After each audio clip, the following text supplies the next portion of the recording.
E eu não sei quantos de vocês já ouviram a expressão de que o mundo está entrando na igreja. As pessoas geralmente associam esse tipo de fala a algum comportamento.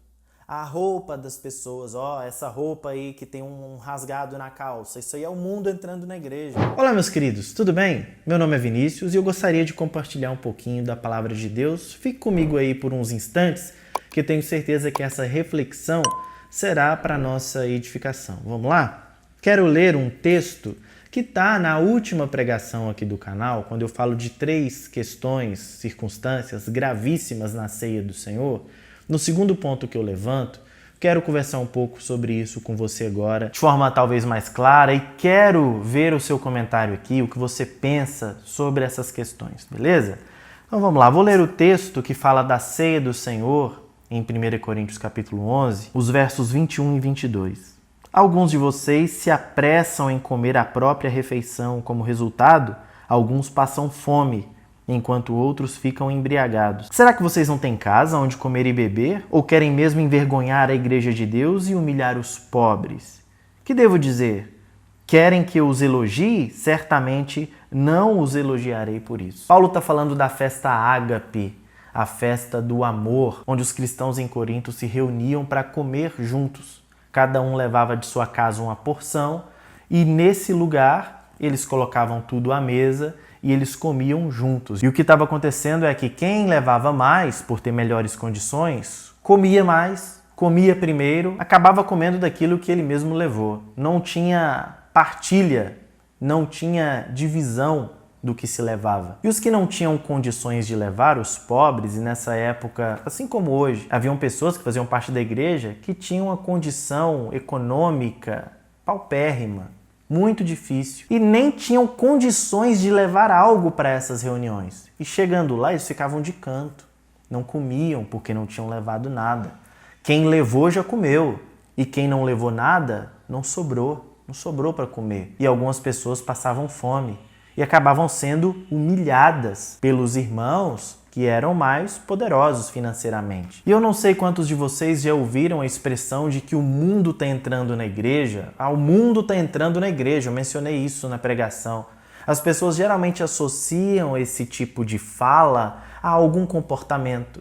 A roupa das pessoas, essa roupa aí que tem um rasgado na calça, isso aí é o mundo entrando na igreja. Olha esses homens com a calça apertada aí, olha o mundo entrando na igreja. Olha os jovens indo de bermuda no culto, é o mundo entrando na igreja. Esse estilo de música não pode ser cantada na liturgia, isso é o mundo entrando na igreja. Geralmente relacionado a aspectos visuais, sensoriais, questões estéticas. Mas a igreja de Corinto estava sendo o perfeito exemplo do mundo entrando da igreja. E está na igreja até hoje. Quando nós olhamos ao nosso redor, nós conseguimos perceber perfeitamente a lógica desse mundo. Que lógica é essa?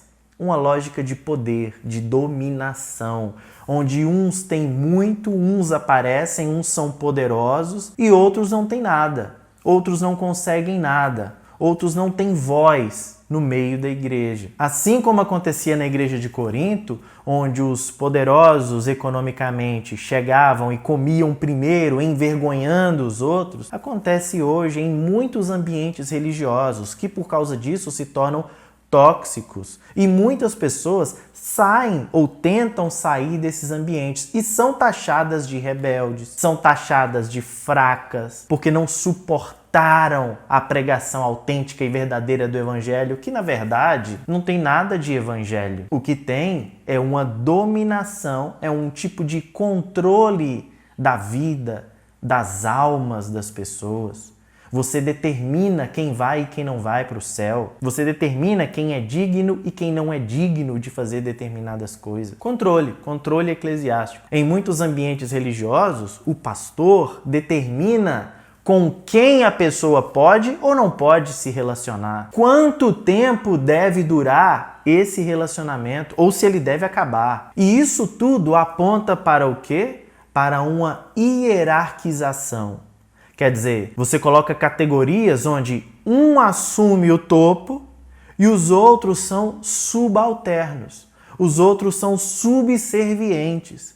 Eles obedecem cegamente o que o superior determinou. Eu já ouvi dentro de uma igreja evangélica, um pastor auxiliar dizendo que o pastor titular da igreja era o seu Deus e que ele preferia cometer um erro debaixo da cobertura do seu Deus, o pastor titular, do que acertar, fazer algo certo fora da cobertura espiritual do seu Deus, o pastor titular. Observem o nível de dominação, o nível de doença espiritual em alguns lugares, onde as pessoas, para comprar um carro, elas ligam para o pastor perguntando se compram ou não compram, onde as pessoas vão tomar decisões particulares que dizem respeito apenas a elas mesmas, e elas comunicam o pastor. Na verdade, se comunicassem seria bom. Elas perguntam ao pastor se elas podem ou não podem tomar determinada decisão da sua vida particular. Lugares em que a denominação se torna a porta do céu.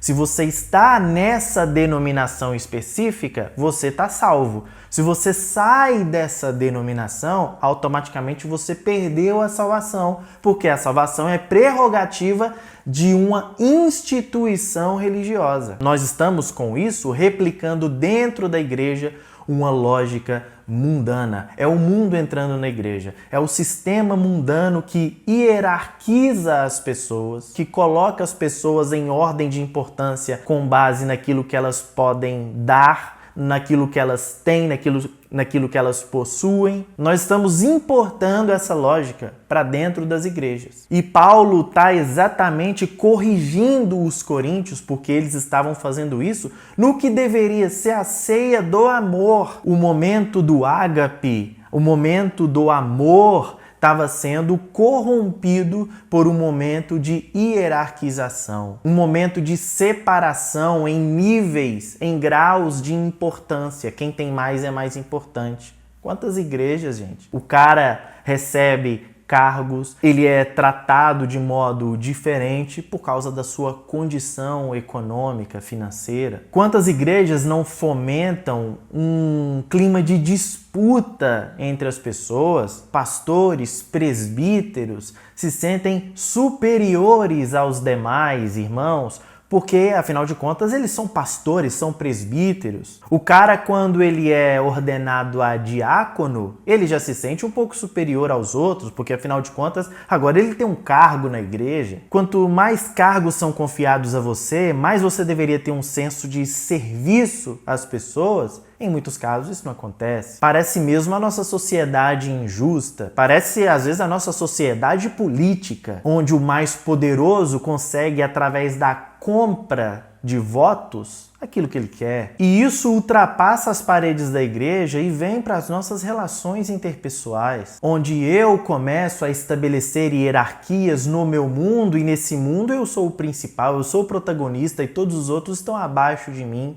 Então eu olho para as pessoas de cima para baixo, porque elas estão abaixo de mim na hierarquia que eu mesmo estabeleci. Ao invés de eu olhar para as pessoas como meus iguais, eu olho para as pessoas como sendo superior a elas. E isso acontece dentro do casamento, isso acontece dentro das relações de amizade, no trabalho, como eu olho para os meus colegas, no modo como eu olho para os meus familiares. Relações que deveriam ser pautadas no amor e no respeito, muitas vezes são dirigidas por poder, por controle, por dominação. E eu quero convidar você a orar por isso. Orar para que Deus faça a primeira obra no nosso coração, porque nós gostamos de poder, nós gostamos de dominar, nós gostamos de estar no controle. Essa foi a grande tentação do Éden.